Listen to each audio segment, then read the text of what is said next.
ver la segunda parte de el capítulo 1 que iniciamos la semana pasada.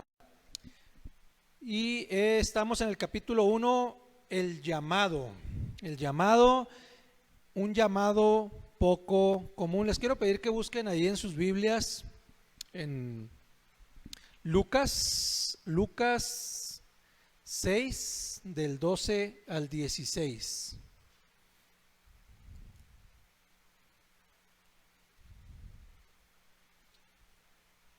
Lucas 6, del 12 al 16.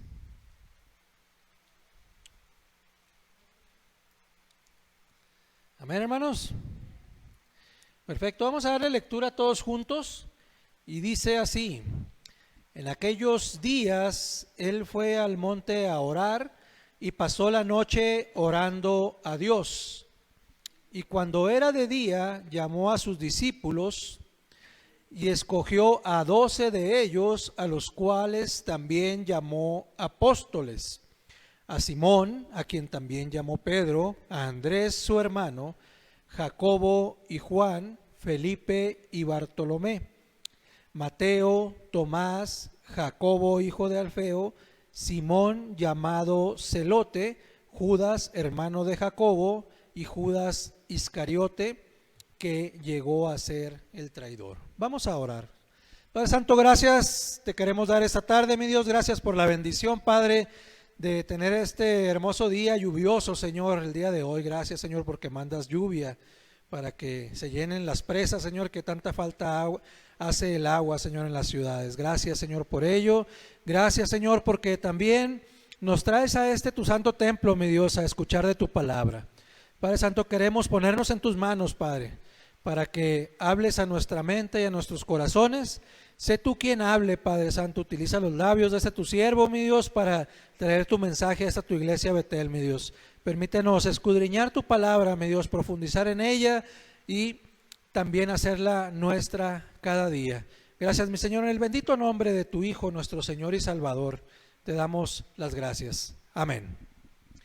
Muy bien, mis hermanos, vamos a continuar con el estudio. Y hoy vamos a hablar precisamente de el tiempo en el cual se encontraba Jesús cuando precisamente llamó a sus discípulos a que le siguiesen, ¿verdad? Es importante que analicemos este tiempo en el que ocurre el llamado. Y vamos a ver ahí, mantenga Lucas abierto, ¿verdad? Mantenga Lucas abierto. Y dice precisamente el versículo 12 del capítulo 6 que acabamos de leer, dice: en aquellos días él fue al monte a orar y pasó la noche orando a Dios. En la Nueva Versión Internacional dice: porque aquel tiempo se fue Jesús a la montaña a orar y pasó toda la noche en oración.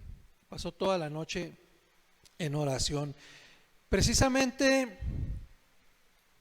en estos días, en el tiempo en que Jesús llama a sus discípulos, Lucas profundiza mucho en esta parte y nos da un contexto bastante interesante, ¿verdad?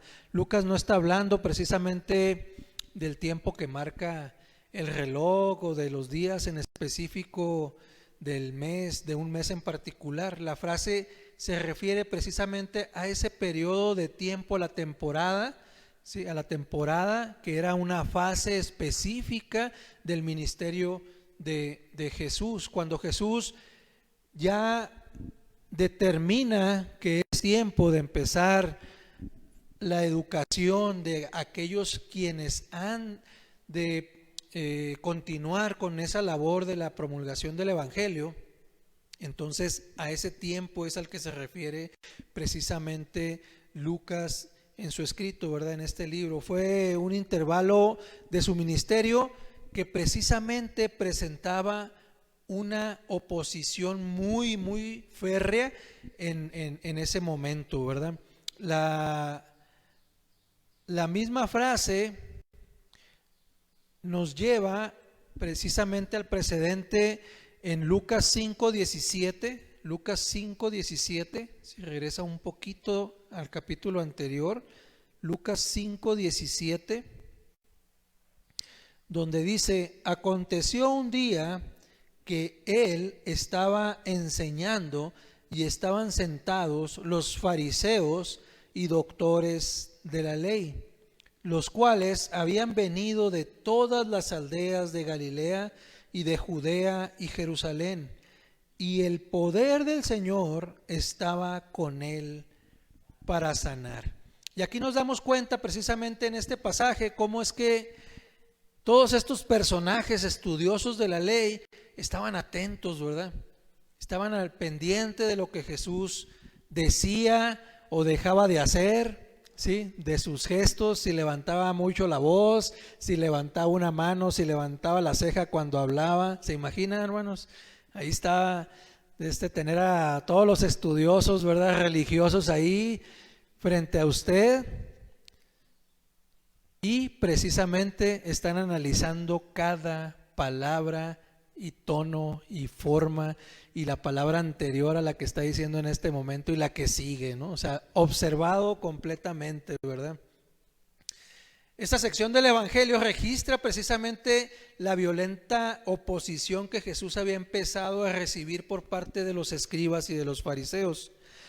En Lucas 5:17, precisamente habla de todos estos personajes y es la primera vez en que se mencionan los escribas, los fariseos, ¿verdad? Y los doctores de la ley.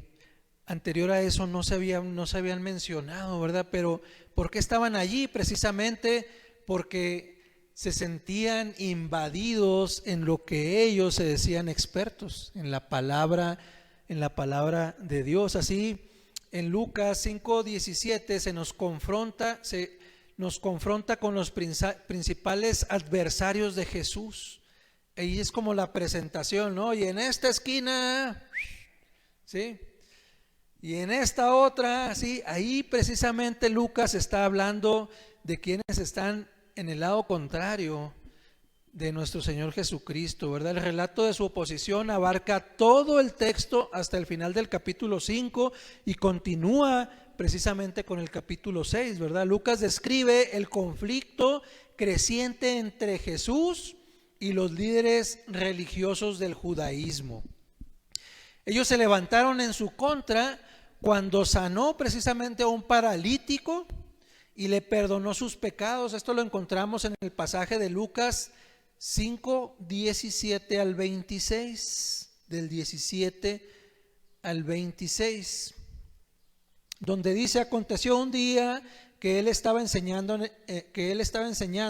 y estaban sentados los fariseos y doctores de la ley, los cuales habían venido de todas las aldeas de Galilea y de Judea y Jerusalén, y el poder del Señor estaba con él para sanar. Y sucedió que unos hombres que traían en un lecho a un hombre que estaba paralítico procuraban llevarle adentro y ponerle delante de él, pero no hallando cómo hacerlo a causa de la multitud, subieron encima de la casa y por el tejado le bajaron con el lecho, poniéndole en medio delante de Jesús. Al ver él la fe de ellos, le dijo: hombre, tus pecados te son perdonados. Entonces los escribas y los fariseos comenzaron a cavilar diciendo: ¿quién es este que habla blasfemias? ¿Quién puede perdonar pecados sino solo Dios? Jesús, entonces, conociendo los pensamientos de ellos, respondiendo, les dijo: ¿qué caviláis en vuestros corazones? ¿Qué es más fácil decir: tus pecados te son perdonados, o decir: levántate y anda? Pues para que sepáis que el Hijo del Hombre tiene potestad en la tierra para perdonar pecados, dijo al paralítico: a ti te digo, levántate, toma tu lecho y vete a tu casa.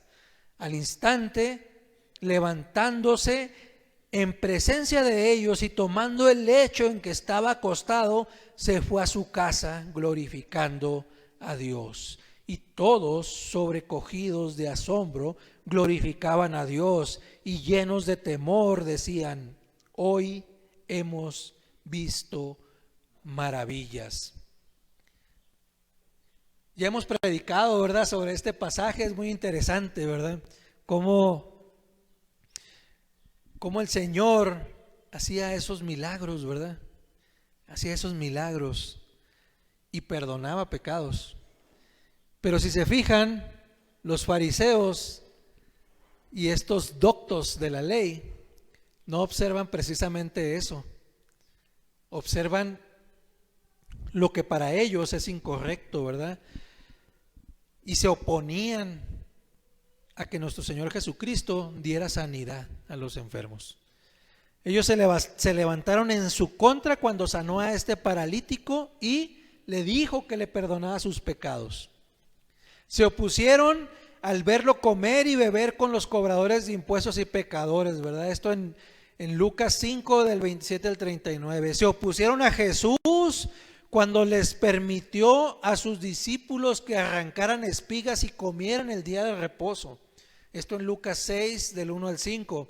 Y se opusieron cuando sanó a un hombre con la mano seca el día del reposo. Esto en Lucas 6 del 6 al 11. Bueno, a estos tipos no les parecía absolutamente nada, ¿verdad?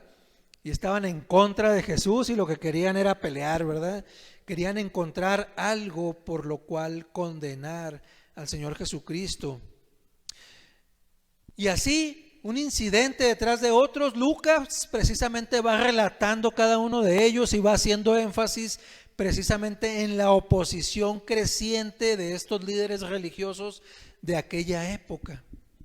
El conflicto alcanza su punto máximo cuando llegamos a Lucas 6:11. Lucas 6:11,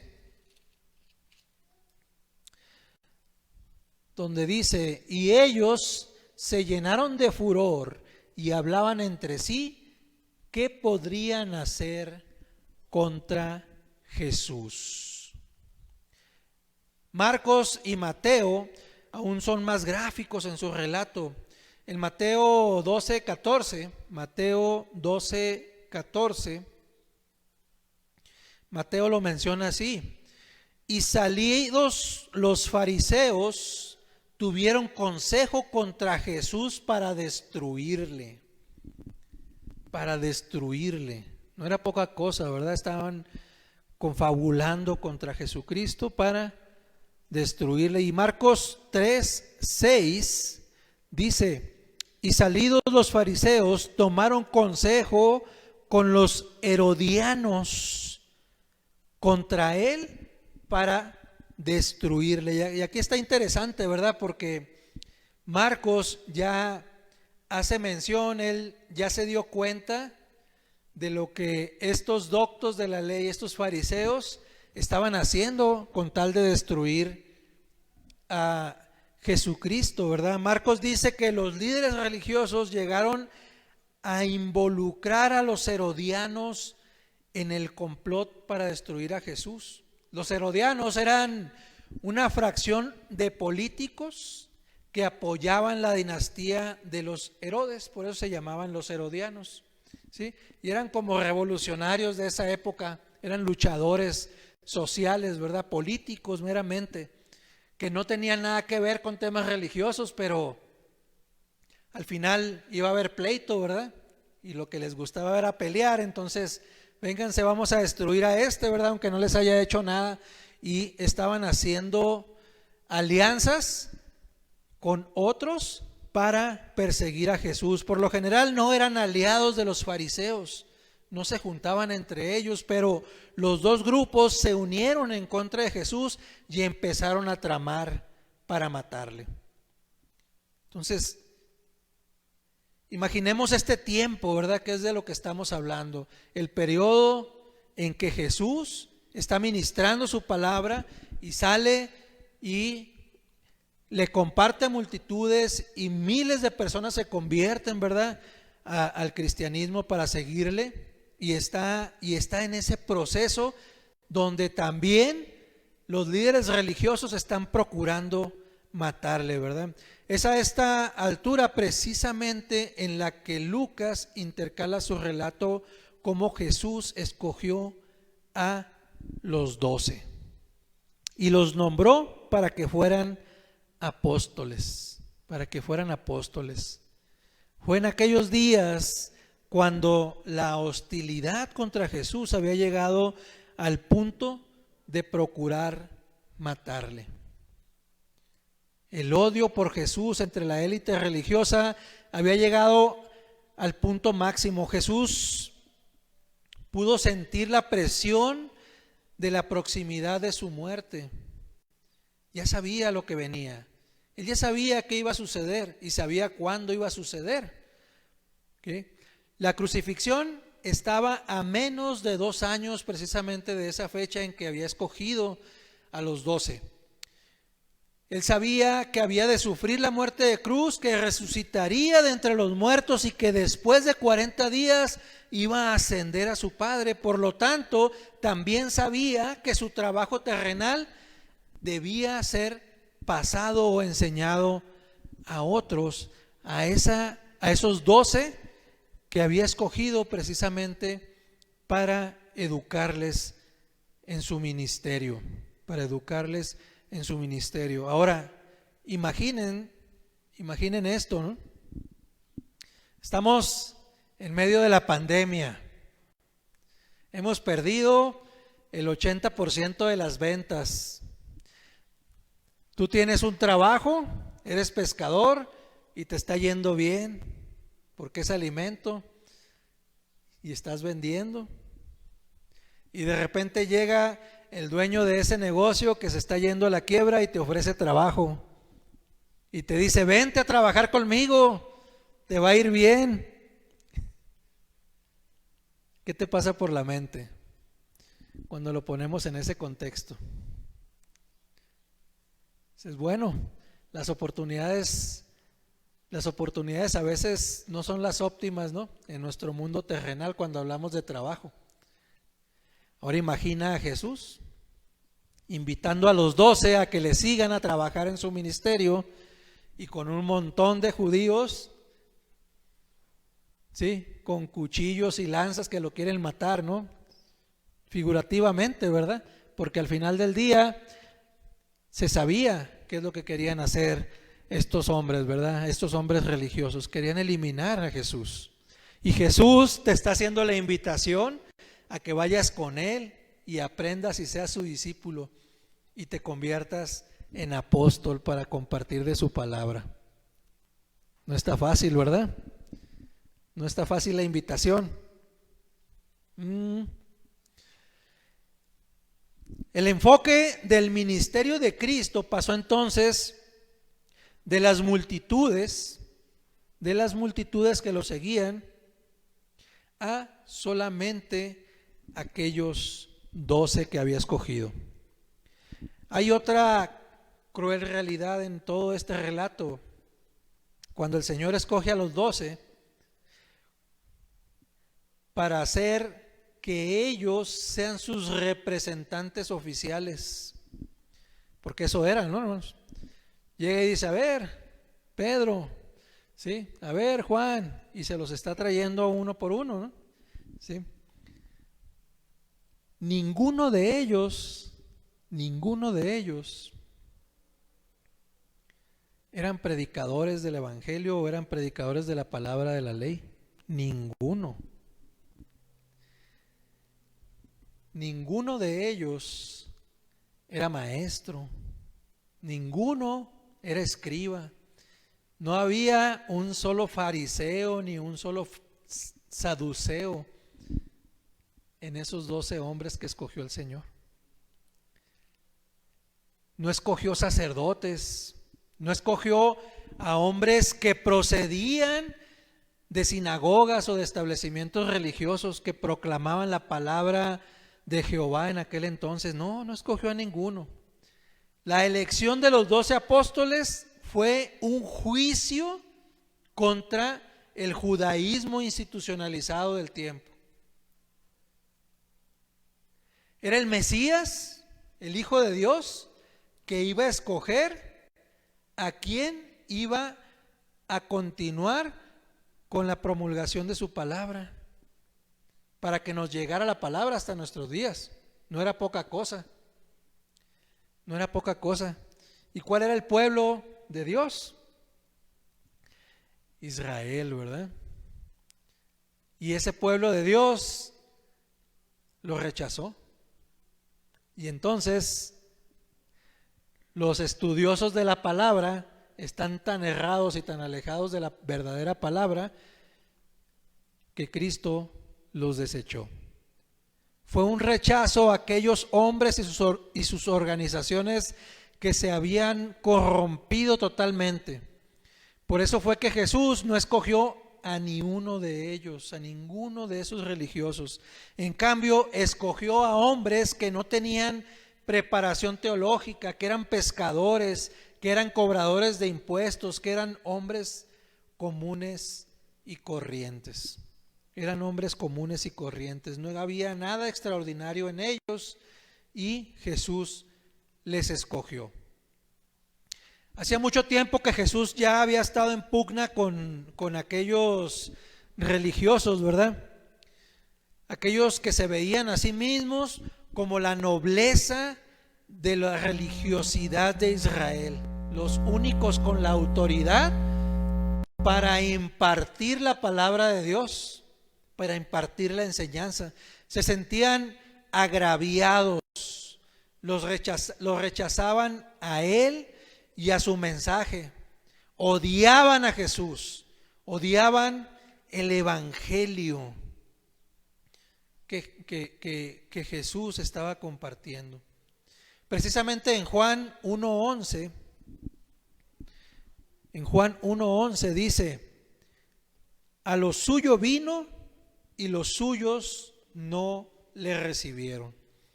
Los líderes religiosos constituían el núcleo de los que le rechazaban, precisamente. Y Jesús había ido a ellos, precisamente del pueblo mismo, y no le recibieron. Aproximadamente 1 año y medio antes de esto, de que escogiera Jesús a sus 12 discípulos, en uno de los primeros actos oficiales del ministerio de Jesús, él había desafiado a los dirigentes religiosos en Israel dentro de su propio territorio. ¿Cuál era este desafío? Y luego lo hizo en mera Pascua, cuando muchísima gente llegaba al pueblo precisamente a expiar sus pecados, a pagar por sus pecados, ¿verdad? Durante la Pascua judía, Jesús acudió al templo, hizo un látigo con cuerdas, expulsó del templo a los que cambiaban dinero, echando por el suelo sus monedas, volcando las mesas y dejando libres a los animales. Esto lo encontramos en Juan 2, del 13 al 16. Ahí viene el relato, ¿verdad? Que es básicamente cuando vemos un Jesús que está molesto, ¿verdad? Que está enojado porque se convirtió el templo de su padre en un mercado, ¿verdad? Y llega y los corre a todos: sálganse de aquí. Con esto precisamente le dio un duro golpe al judaísmo institucionalizado de la época y desenmascaró a la nobleza religiosa, ¿verdad? A todos aquellos que se sentían muy dignos, ¿sí?, y únicos para hablar de la palabra de Dios, fueron desenmascarados por nuestro Señor Jesucristo en ese momento, ¿verdad? Los expuso como ladrones, como hipócritas, ¿sí? Condenó su bancarrota espiritual. Les dijo que adoraban por fuera, ¿verdad?, pero por dentro estaban podridos.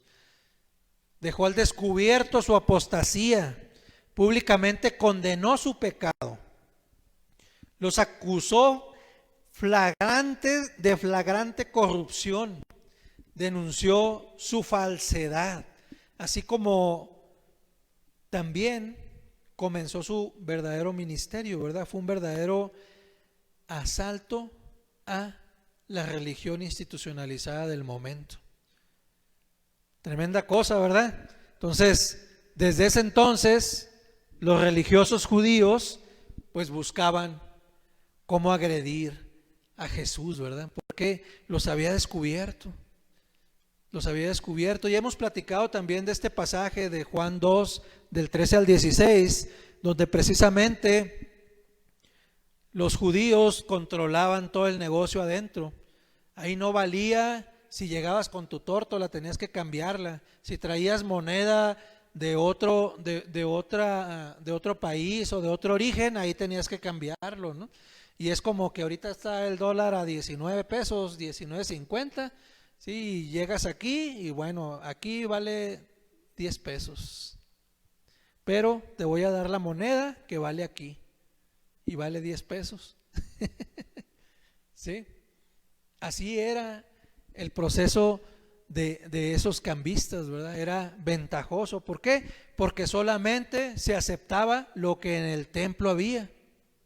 Entonces, es bien importante entender este contexto dentro del tiempo, qué es lo que estaba pasando en esa época. Varios meses más tarde, en el apogeo de su ministerio en Galilea, lejos de Jerusalén, el resentimiento que debe haber nacido de ese primer evento había alcanzado su punto máximo. Los líderes que estaban sedientos de sangre, esos líderes religiosos que le habían estado persiguiendo, ¿verdad? Y lo querían encontrar en un descuido para condenarle, y empezaron a urdir una trampa para darle muerte. Su rechazo a él fue completo. Eran hostiles al evangelio que él predicaba. Despreciaban la doctrina de la gracia que sustentaba. Rechazaban el arrepentimiento que exigía. Miraban con desdén el perdón que ofrecía y repudiaban la fe que Jesucristo personificaba. Todo absolutamente del Señor Jesucristo era odiado por estos doctos de la ley. A pesar de los muchos milagros que daban fe de sus credenciales mesiánicas, a pesar de ver con sus propios ojos cómo echaba fuera demonios, sanaba toda enfermedad y resucitaba muertos, no aceptarían nunca el hecho de que Él era el Dios en forma humana.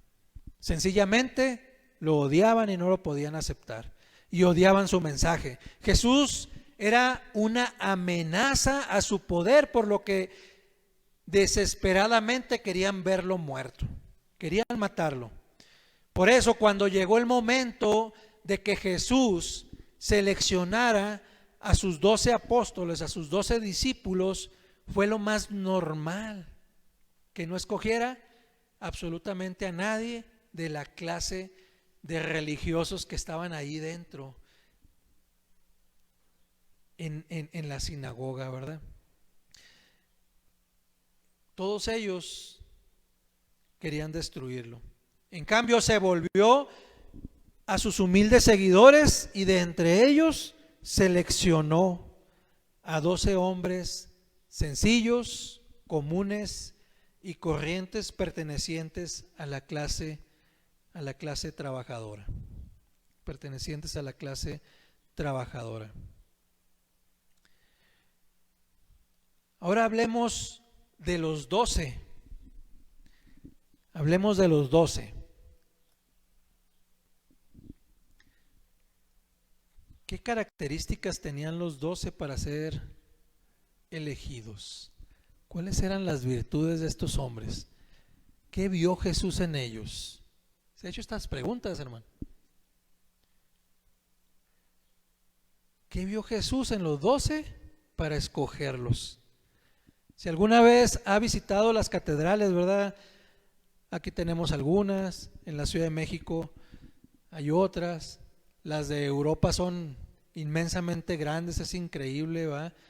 Toda el arte que está inmersa en la construcción de esos edificios, ¿verdad? Pero vemos, analizando precisamente lo que hay ahí y cómo muestran a los apóstoles, los muestran como seres extremadamente notables, como superiores, ¿verdad? De repente vemos en una cúpula de un vitral con Pedro ahí, y te quieres comparar con alguien que ha sido merecedor para tener un vitral con esas características en un lugar tan extraordinario hecho por manos humanas, ¿verdad? Pero no deja de ser una obra, ¿verdad? Una obra magnífica de arte, y se impone, ¿no?, a tu mente, y dices, ¿qué hizo esta persona para que esté ahí? Y te ves pequeñito, ¿no? Tu alma se encoge y dice, no me acerco ni poquito, ¿verdad? Ni a la mugre que traía en sus sandalias, ¿no? Así nos muestran a los apóstoles, ¿sí? Santos e inalcanzables. Así se muestran las esfinges construidas también en esas grandes catedrales, ¿verdad? En honor precisamente de estos personajes. Tal vez hasta nos los imaginamos con un aro aquí flotando, ¿verdad? Que así iban caminando y traían su aureola, ¿no? Por acá, ¿sí? De santidad, ¿verdad? Una luz sobre su cabeza que les hacía ver como súper espirituales, ¿verdad? Pero la verdad es que no era así, hermanos. Eran hombres comunes y corrientes. Eran hombres comunes y corrientes. De alguna manera es la imagen que nos ha vendido, ¿verdad?, la historia de la religiosidad, y también tiene sus objetivos, ¿verdad? Ya habrá tiempo en que podamos hablar también de las religiones de las religiones que hay en el mundo, ¿verdad? Y algunos de sus objetivos. Es una lástima que a menudo se les ponga sobre un pedestal a estos 12 hombres, casi al nivel de dioses de la antigüedad, ¿verdad? De dioses de la antigua Roma. Ahí en un pedestal como algo inalcanzable. Siempre que lo vemos hacia arriba, ¿no? ¿Sí? Símbolo de superioridad. Eso los deshumaniza, ya que ellos eran simplemente 12 hombres comunes y corrientes, humanos en todos los aspectos, y muy importante, y que no se nos olvide, quiénes eran realmente. Y precisamente de eso trata este libro. Vamos a hablar de la vida de cada uno de ellos. Vamos a hablar de la vida de cada uno de ellos, y es bien interesante cómo cada uno de ellos muestra su humanidad y todo lo extraordinario que lograron ser en sus vidas fue gracias al Espíritu Santo de Dios. Fue gracias a Jesucristo que estaba con ellos. Fue gracias al poder de Dios que fue inmerso en sus vidas. William Tyndale fue el pionero en la traducción de la Biblia al idioma inglés. Esto fue en Inglaterra. Y expresa en su biografía que no estaba bien que la gente oyera la lectura de la Biblia en latín. Todavía a mí, yo me acuerdo en el rancho allá en Zacatecas, en Chalchihuites, de donde era mi madre, todavía en aquellos años, 6, 7 años, yo me acuerdo que nos llevaban ahí a la iglesia católica y hablaban en latín. ¿Okay? No sé si a mi hermano Cirilo le tocó asistir a, ¿sí? A iglesias de la religión tradicional, donde el sacerdote ministraba en latín,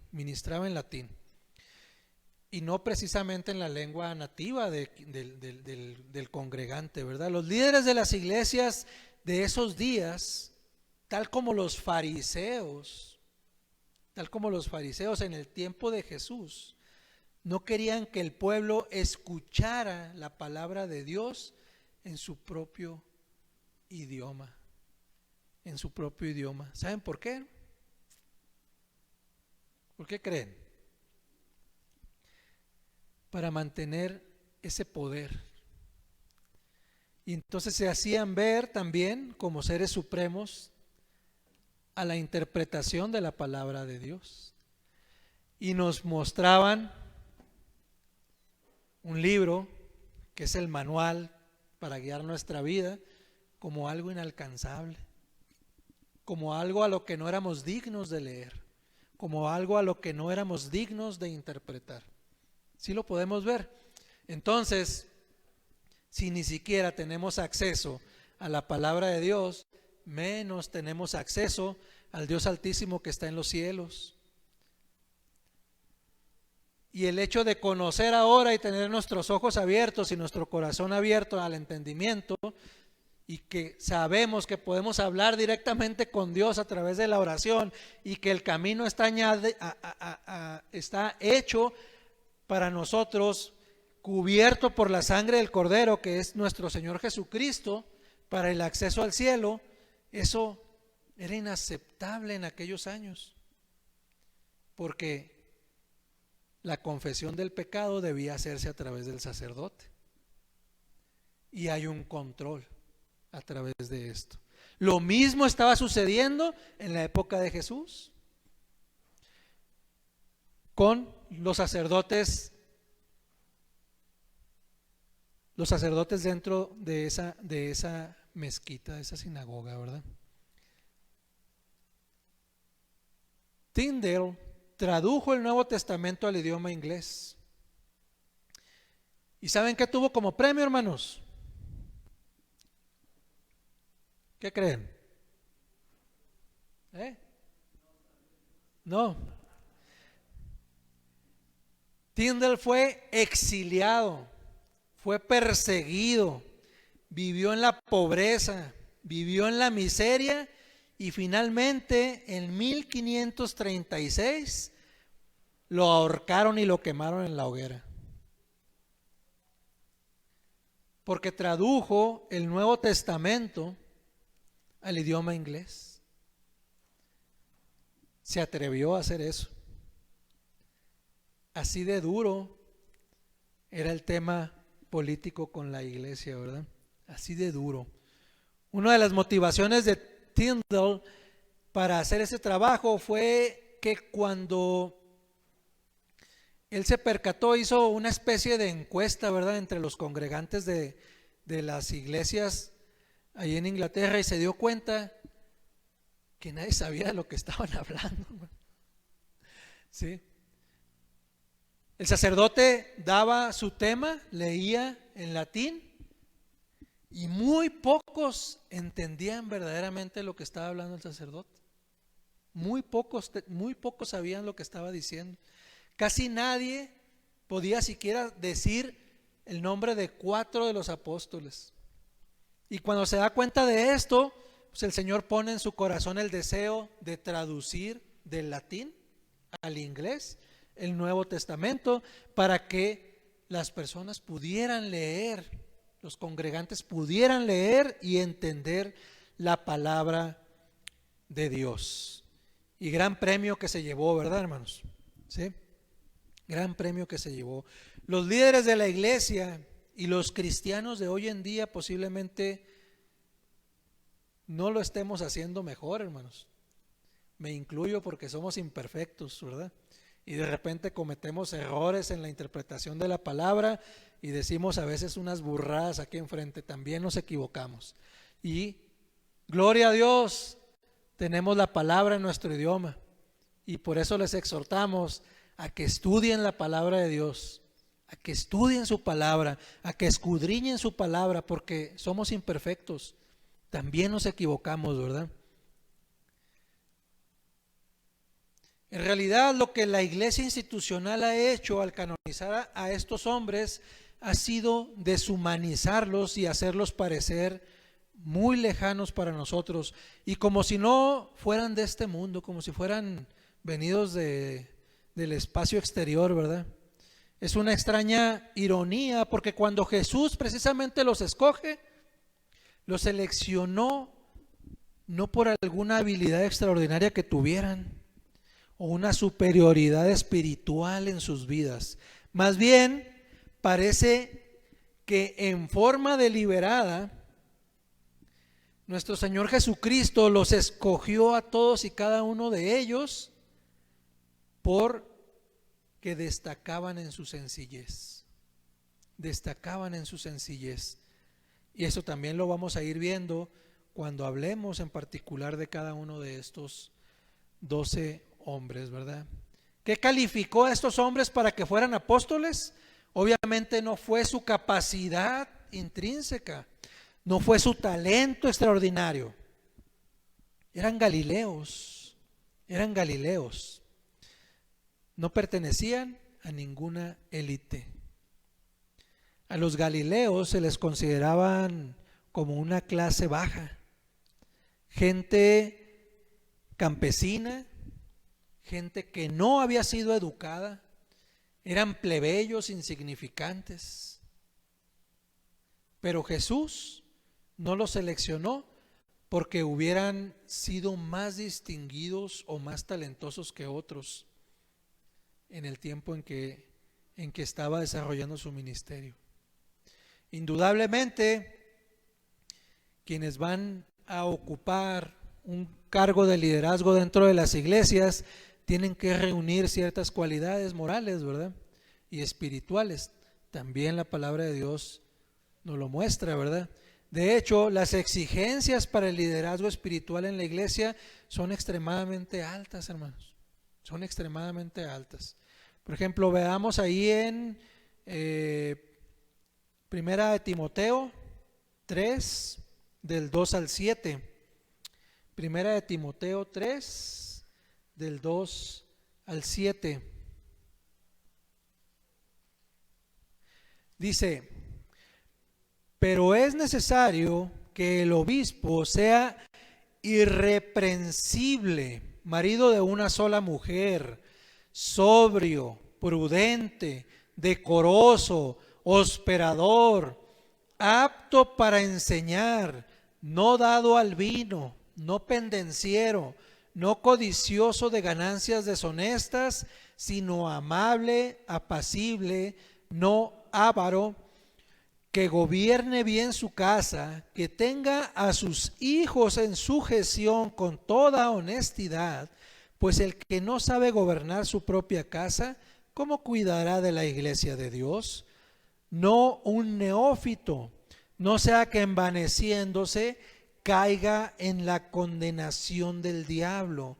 También es necesario que tenga buen testimonio de los de afuera, para que no caiga en descrédito y en lazo del diablo. Le iban pasando las palabras por la mente, hermano. Esta sí, esta no, esta no, esta no, esta sí, esta no.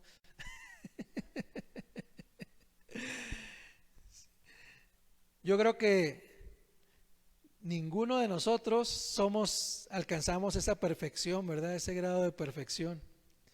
¿Okay?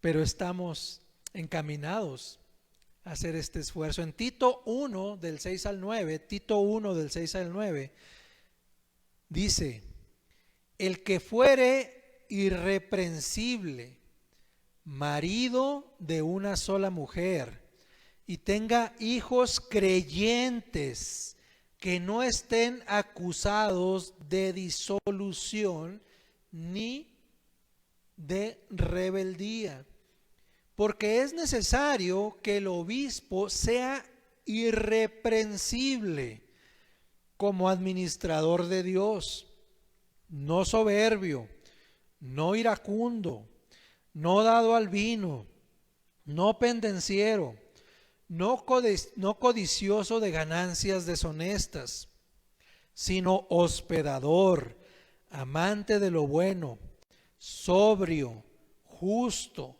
santo, dueño de sí mismo, tenedor de la palabra, fiel tal como ha sido enseñada, para que también pueda exhortar con sana enseñanza y convencer a los que contradicen.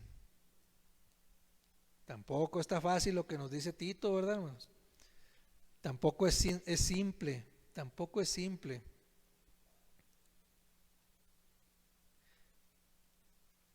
Y bueno, y si agregamos esto a lo que hace unas semanas nos comentaban en el libro de Santiago, ¿verdad? Porque los que se paran enfrente y enseñan, ¿sí? Llevan doble sentencia, ¿no, hermano? ¿Sí? Todavía más duro, todavía más duro. En Hebreos 13:7 sugiere que los líderes de la iglesia deben ser ejemplo de varones morales y espirituales, porque su fe debe ser la clase de fe que otros quieran seguir y tendrán que dar cuenta a Dios por la forma en que se condujeron. Estas son normas muy altas, y en este versículo dice: acordaos de vuestros pastores que os hablaron la palabra de Dios, considerad cuál haya sido el resultado de su conducta e imitad su fe. ¿Se imaginan, hermanos? Todos los errores nuestros se magnifican en nuestros seguidores.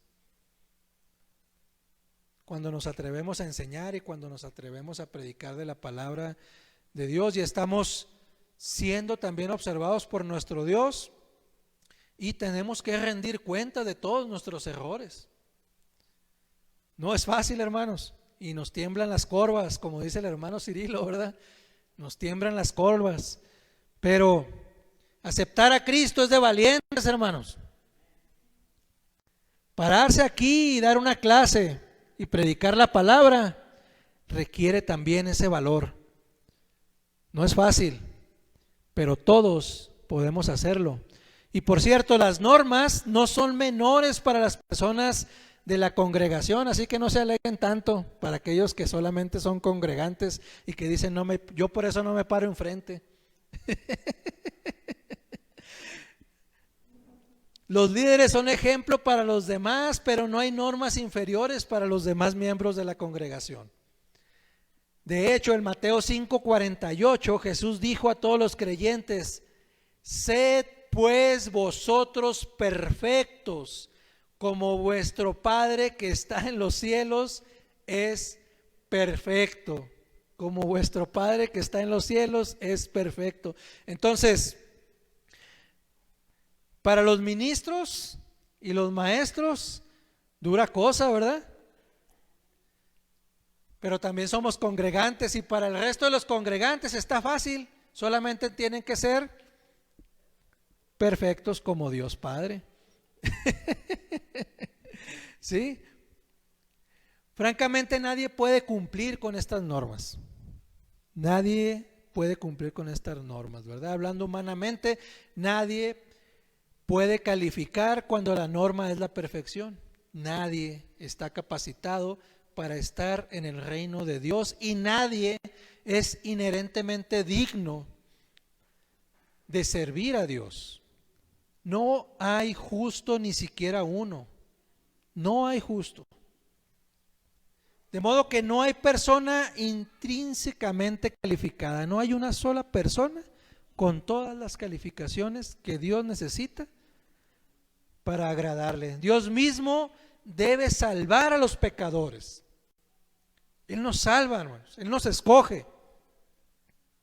Dios nos santifica una vez que nos da la salvación, y luego nos transforma, ¿sí? Y de estar descalificados a ser instrumentos calificados para su obra. De ser completamente imperfectos e impuros, Él nos limpia y nos utiliza para cumplir con su obra. Qué hermosa cosa, ¿verdad, hermanos? Platicaba con mi hermano Isidro ahora en el discipulado, ¿verdad? Que es tan fácil, porque la salvación es gratis, no cuesta. Lo único que tenemos que hacer es agarrarla. El Señor ya no la puso en charola de plata, sacrificó a su Hijo para abrir ese camino y esa puerta con su sangre. Y lo único que tenemos que hacer es agarrar esa salvación y aceptar a Cristo en nuestro corazón. Pero como somos imperfectos y vivimos en un mundo de mercancías, estamos acostumbrados a pagar por las cosas, ¿verdad? Y no le creemos a Dios. Y de repente, no, así como cuando vamos en el supermercado y nos ofrecen una salchicha o un jamón para probar, ¿verdad? Y a veces no queremos estirar la mano y estar vencido. Es de los que ya se les está quedando, ¿verdad? Se le cayó a la salchichonería, por eso lo están regalando y no lo queremos agarrar, nos da miedo. Entonces Dios nos está diciendo eso, aquí está la salvación, tienes que agarrarte de la mano de mi Hijo Jesucristo y vas a tener acceso al cielo, a la vida eterna. Lo único que tienes que hacer es estirar la mano y agarrarla, es gratis, no cuesta nada. Está echado a perder, se venció el mes pasado. Los 12 eran como el resto de nosotros, hermanos. Fueron seleccionados de entre los indignos y los descalificados. Eran como Elías, así como menciona Santiago 5:17, ¿verdad? Elías era un hombre sujeto a pasiones semejantes a las nuestras. Y oró fervientemente para que no lloviese, y no llovió sobre la tierra por 3 años y 6 meses. También Elías era un hombre común, hermanos. Hombres sujetos a pasiones semejantes a las nuestras. No alcanzaron a las más grandes alturas del servicio porque hayan sido de alguna manera diferentes a nosotros. Su transformación en vasos de honra fue únicamente por la obra del alfarero. Se dejaron trabajar, hermanos. Y eso es lo que nos pide Dios. Déjenme trabajar en ustedes y van a ver qué vasija tan maravillosa y hermosa hago con eso que me están trayendo. Muchos cristianos se desalientan y descorazonan cuando sus vidas espirituales y sus testimonios sufren por el pecado y por los fracasos. Tenemos la tendencia de pensar que no valemos nada y si fuéramos dejados a nosotros mismos, a nuestra propia valía, eso se convertiría en verdad, ¿no? Pero las personas que no valen nada son precisamente la clase de gente que Dios utiliza, porque es la única clase de gente con la que Dios quiere trabajar.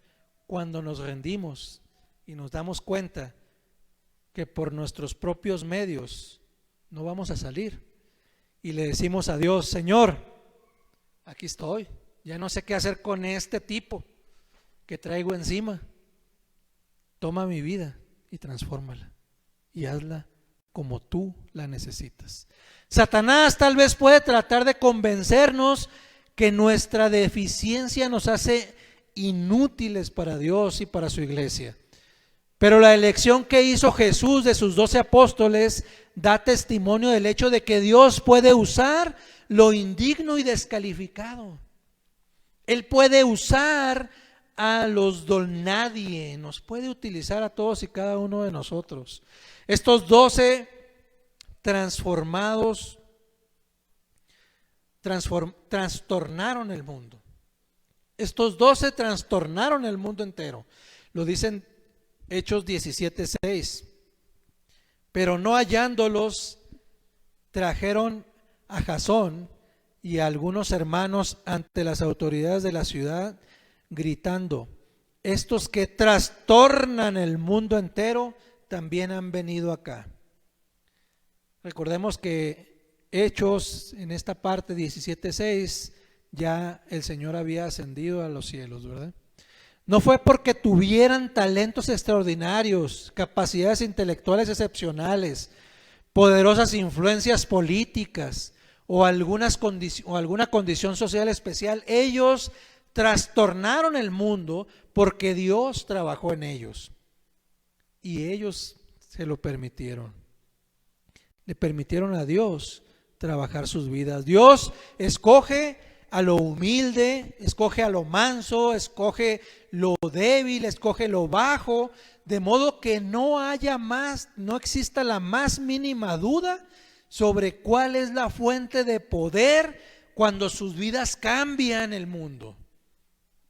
Ese poder que ellos tuvieron para cambiar el mundo no venía de ellos, venía de Dios, porque cuando analizamos sus biografías y entendemos, oye,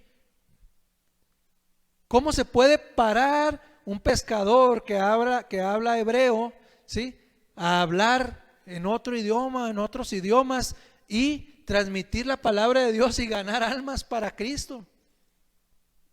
Nunca habían estudiado.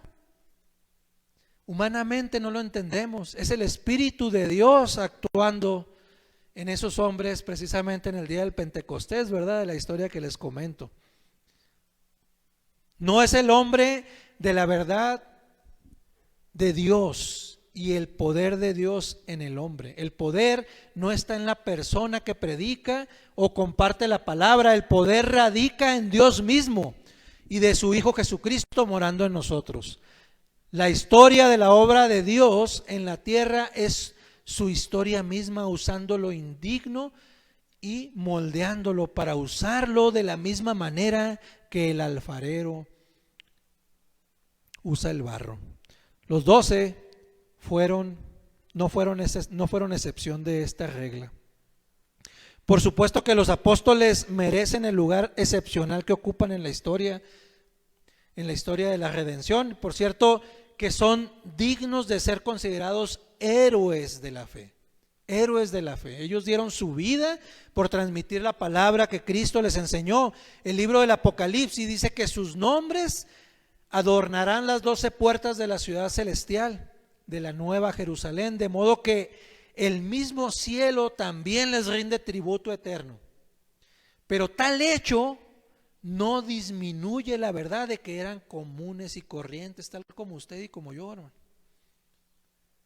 Y debemos recordarlos así, como personas comunes, no como sobrenaturales, como personas comunes, a los cuales nosotros también podemos aspirar a ser como ellos. Tampoco debemos desestimar la importancia de su cargo. Después de su elección, los 12 apóstoles, de hecho, se transformaron en los verdaderos líderes espirituales de Israel. La élite religiosa del Israel apóstata quedó simbólicamente a un lado cuando Jesús los escogió a ellos. Jesús no escogió a los 12 de la élite religiosa de Israel, hermanos.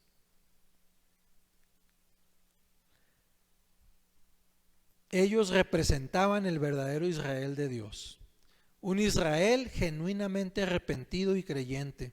También llegaron a ser la piedra fundamental de la iglesia. Esto lo hallamos en Efesios 2:20.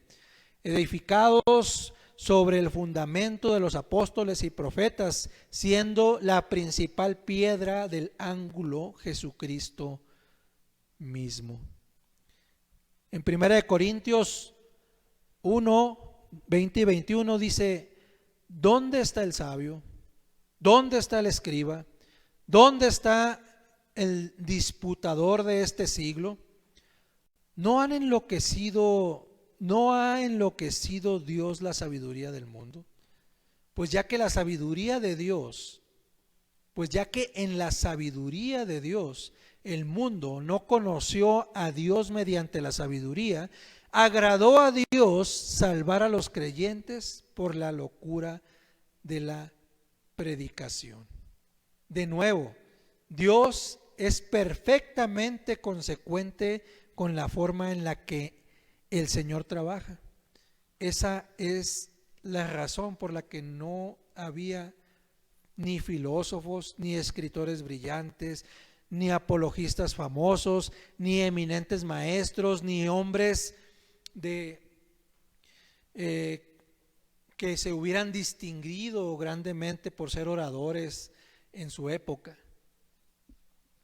Ellos se transformaron en grandes líderes espirituales y en grandes predicadores bajo el poder del Espíritu Santo de Dios, pero no fue por las habilidades que tuvieran como personas. No fue por eso. El poder del mensaje que predicaban, eso los transformó a ellos. Estudia la palabra de Dios, léela, escudriñala, interpreta la palabra y el Señor va a transformar tu vida como transformó la vida de estos 12 hombres. A un nivel humano, el evangelio era considerado como un mensaje necio y los apóstoles eran vistos como predicadores ingenuos. La élite consideraba sus enseñanzas como de baja calidad. Los que la ofrecían eran simples pescadores y oscuros miembros de la clase trabajadora. Eran peones, gente del populacho. Así los valoraban sus contemporáneos. Lo mismo ha sido cierto en cuanto a la verdadera iglesia de Cristo a través de la historia también. También es cierto que en el mundo evangélico de hoy en día, de repente no encontramos grandes escritores, grandes intelectuales. Las personas famosas no están en la iglesia. No sé si ha hecho esta reflexión, ¿verdad? Por lo general, no se encuentran en la iglesia.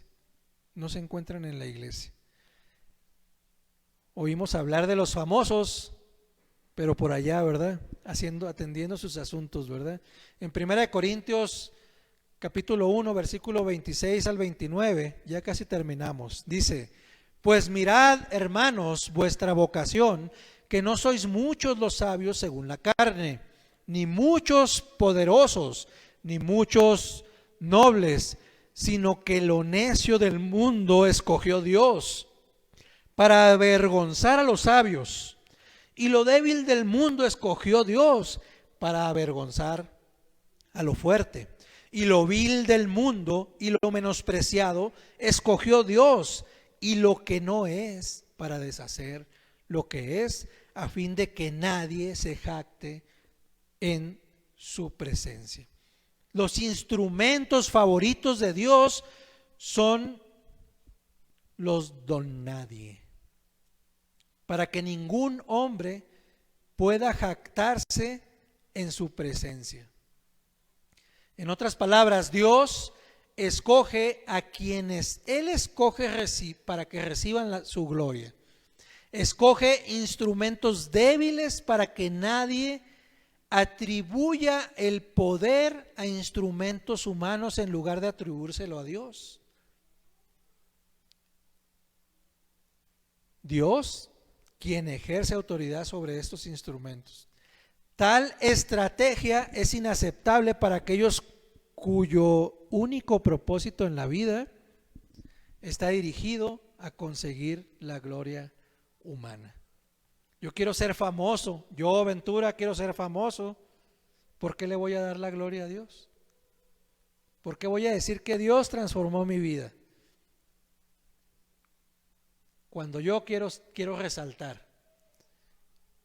Eso es lo que nos pasa, hermano. Para que eso no suceda, Dios escoge personas con ciertas cualidades inferiores para transmitir sus enseñanzas y sus palabras a un mundo que está perdido. Con la notable excepción de Judas Iscariote, estos 12 hombres no eran sobresalientes y Judas Iscariote tampoco lo era, ¿verdad? Pero tampoco promulgó la palabra de nuestro Señor Jesucristo.